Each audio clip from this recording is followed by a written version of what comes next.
الحمد للہ وحدہ والصلاة والسلام على من لا نبی بعدہ اما بعد فاعوذ باللہ من الشیطان الرجیم بسم اللہ الرحمن الرحیم وَإِذْ يَرْفَعُ إِبْرَاهِيمُ الْقَوَاعِدَ مِنَ الْبَيْتِ وَإِسْمَاعِيلُ رَبَّنَا تَقَبَّلْ مِنَّا إِنَّكَ أَنْتَ السَّمِيعُ الْعَلِيمُ وقال النبي صلى الله عليه وسلم خير الأماكن مساجدها والشر الأماكن أسواقها أو كما قال عليه الصلاة والسلام۔ محترم دوستو، بزرگوں اور عزیز بھائیوں، اللہ تبارک و تعالیٰ کے بے شمار انعامات اور احسانات ہیں کہ جس نے ہمیں اپنے مقدس گھر کی بنیاد کا پتھر رکھنے کے لیے ہم سب کو جمع فرمایا۔ اللہ تبارک و تعالیٰ سب کا تعاون بھی قبول فرمائے، سب کا مل بیٹھنا اور سب کا آنا اور تشریف لانا بھی قبول فرمائے، ہم سب کی حاضری کو اپنی بارگاہ سمدیت میں قبول و منظور فرمائے۔ دوستو، اسلام میں مسجد کی بڑی اہمیت اور عظمت ہے۔ مسجد کو وہ جامعیت اور مرکزیت حاصل ہے کہ باقی ساری زمین اس حصے پہ فخر کرتی ہے جس حصے پہ اللہ کا گھر بنتا ہے۔ حدیث میں ہے جس طرح زمین والوں کو آسمان کے ستارے چمکتے ہوئے نظر آتے ہیں، ایسے ہی آسمان والوں کو زمین کے اوپر مسجد کے در و دیوار اور اس کے مینارے چمکتے ہوئے نظر آتے ہیں۔ اور سب سے بہتر جگہ نبی پاک صلی اللہ علیہ وسلم نے فرمایا، ایک صحابی نے عرض کیا، اللہ کے رسول بتائیں سب سے بہتر جگہ کون سی ہے؟ زمین پر سب سے بہتر جگہ کون سی ہے؟ نبی پاک صلی اللہ علیہ وسلم نے فرمایا، سائل کی طرح مسئول بھی نہیں جانتا، یعنی پوچھنے والے کی طرح جس سے پوچھا جا رہا ہے وہ بھی نہیں جانتا۔ اتنے میں جبریل امین حاضر ہوئے۔ نبی پاک صلی اللہ علیہ وسلم نے جبریل سے پوچھا، جبریل آج تو یہ بتا کہ سب سے بہتر جگہ کون سی ہے؟ جبریل نے کہا، سائل کی طرح مسئول بھی نہیں جانتا کہ زمین پر سب سے بہتر جگہ کون سی ہے۔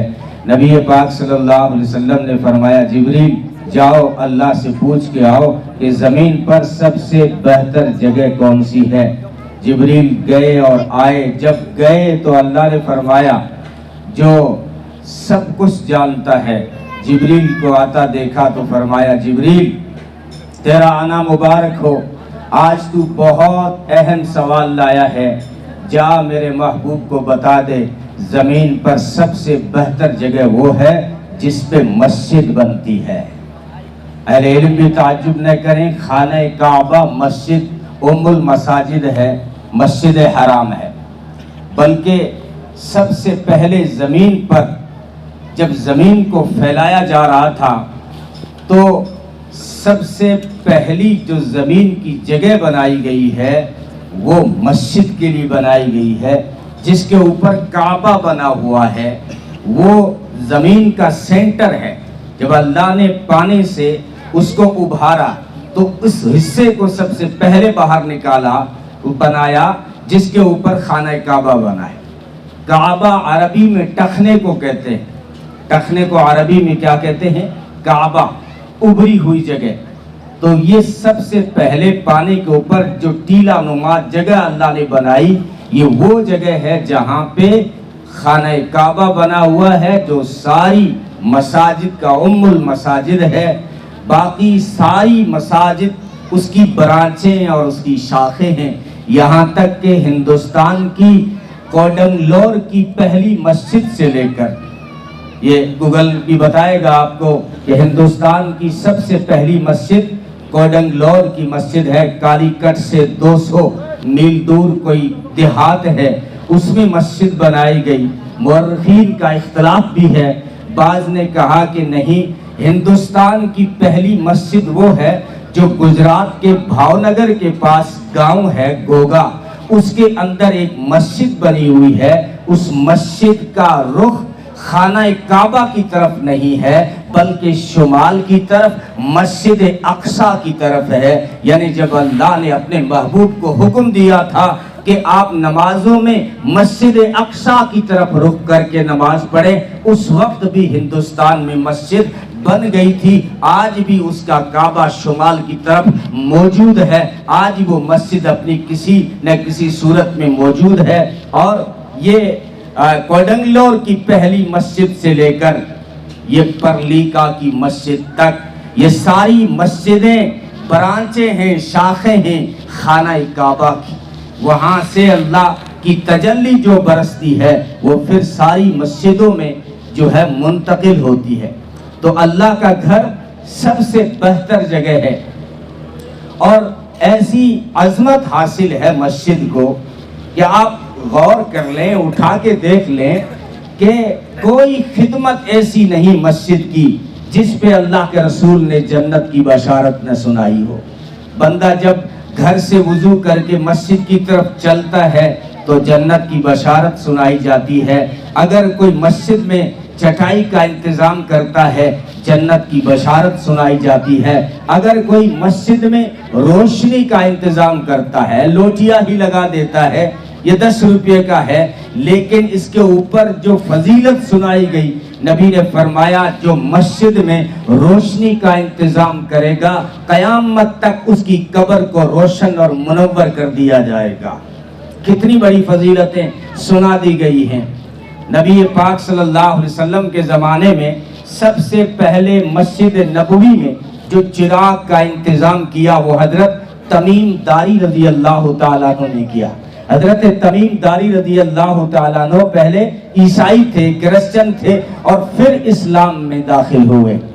تو وہ چونکہ اپنے گرجا گھروں میں، اپنے معبد خانوں میں وہ بڑے بڑے چراغاں دیکھتے تھے، اس لیے جب اسلام میں آئے تو انہوں نے ایک خاص چراغ ملک شام سے منگایا اور مسجد نبوی میں آ کے لگا دیا.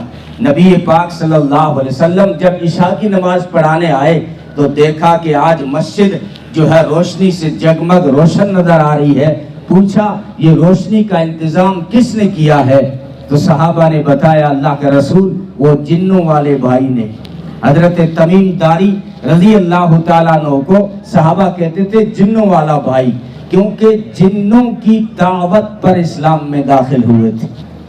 اس سے پتہ چلا کہ جن بھی دعوت دیتے ہیں، اگرچہ کالی کھوپڑی والا نہ مانے نہ دے، لیکن جنات جو ایمان والے ہیں وہ بھی دعوت دیتے ہیں. تو ان کی دعوت پر حضرت تمیم داری رضی اللہ تعالیٰ عنہ اسلام میں داخل ہوئے. اب انہوں نے وہاں اپنے یہاں دیکھا تھا، چراغ یہاں لگا دیا. نبی پاک صلی اللہ علیہ وسلم نے فرمایا اس سے بلایا جائے. جب اس سے بلایا گیا تو وہ ڈر گیا. اس نے سوچا مجھ سے کوئی غلط کام ہو گیا، اسلام اس کو کوئی ناپسند کرتا ہوگا. لیکن نبی پاک صلی اللہ علیہ وسلم نے فرمایا اے تمیم میں ناراض نہیں ہوں، آج مجھے تو اتنی خوشی ہو رہی ہے، تو نے جو اللہ کے گھر مسجد میں روشنی کا انتظام کیا ہے مجھے اتنی خوشی مل رہی ہے کہ اگر کوئی آج میری بیٹی کنواری ہوتی تو تیرے نکاح میں دے دیتا. تو ایک صحابی نے عرض کیا اللہ کے رسول میری بیٹی آپ کی بیٹی ہے، آپ جو ہے ان کے نکاح میں دے دیں. تو بہرحال مسجد کی معمولی سی خدمت پہ جنت کی بشارتیں سنائی جاتی ہیں. یہاں تک کہ اگر مسجد میں پڑا ہوا کوئی تنکا بھی اٹھا دے، تنکا اٹھا دے تو اللہ تعالیٰ قیامت کی سختیوں کو اس بندے سے ہٹا دیں گے. نبی مسجد نبوی میں نبی پاک صلی اللہ علیہ وسلم کے زمانے میں ایک عورت جھاڑو دیا کرتی تھی، ام محجن جن کا نام تھا، انہیں سودا بھی کہا جاتا ہے. تو اس کا جب انتقال ہوا اور رات کو انتقال ہوا اور صحابہ نے اسے دفنا دیا. صبح نبی پاک صلی اللہ علیہ وسلم نے دیکھا کہ آج وہ عورت نظر نہیں آ رہی ہے. پوچھا کہ ام محجن نظر نہیں آ رہی ہے، کہاں ہے؟ تو صحابہ نے بتایا کہ اللہ کا رسول رات اس کا انتقال بھی ہو گیا، ہم نے اس کو دفنا بھی دیا. نبی پاک صلی اللہ علیہ وسلم نے فرمایا مجھے کیوں نہیں تم نے بلایا، کیوں نہیں اطلاع کی؟ اس کے جنازے میں مجھے کیوں نہیں بلایا؟ میں اس کا جنازہ پڑھاتا. اب صحابہ اکرام خاموش ہو گئے. کوئی جواب تو نہیں دیا، لیکن خاموشی سے ایک جواب مل رہا تھا کہ اتنی بڑی ہستی تو نہیں تھی کہ نبی کی عبادت میں خلل ڈالا جاتا. اتنی بڑی ہستی تو نہیں تھی کہ جو ہے نبی کی نیند میں خلل ڈالا جاتا، لیکن نبی پاک صلی اللہ علیہ وسلم نے اپنے عمل سے یہ ثابت کیا کہ مسجد کی خدمت کرنے والے دنیا کی نگاہوں میں معمولی ہو سکتے ہیں، لیکن اللہ اور اس کے رسول کی نگاہ میں بڑے عظیم المرتبت ہوتے ہیں۔ نبی پاک صلی اللہ علیہ وسلم اس کی قبر پہ پہنچے، ڈبل جنازے کی نماز پڑھی اور پیغام دیا کہ مسجد کی خدمت کرنے والے لوگ اعلیٰ ہوتے ہیں۔ تو خیر میں اپنی بات کو سمیٹ رہا ہوں۔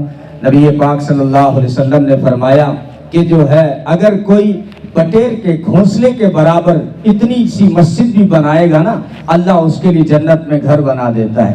آپ سوچ رہے ہوں گے اتنی سی چھوٹی مسجد تو نہیں ہوتی، مسجد تو نہیں ہوتی، لیکن بہت سارے لوگ اگر ملا کر بنائیں، کسی کے حصے میں معمولی سا کنکر بھی آ جائے، آدھی اینٹ کا ٹکڑا بھی آ جائے، اس کے لیے بھی جنت میں گھر بن جاتا ہے۔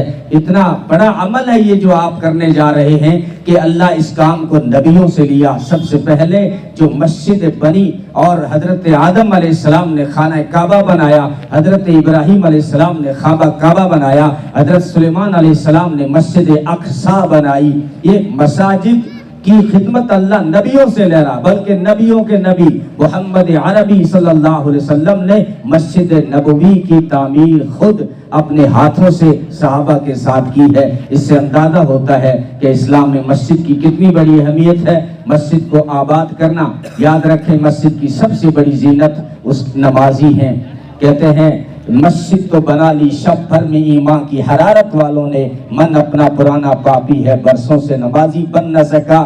شاعر کہتا ہے نہ نازی کی ضرورت ہے نہ نیازی کی ضرورت ہے، میدان جنگ میں مردان غازی کی ضرورت ہے۔ ندا آتی ہے اب بھی کربلا کے ذرے ذرے سے کہ حسین ابن علی جیسے نمازی کی ضرورت ہے۔ اللہ تعالی ہم سب کو عمل کی توفیق عطا فرمائے۔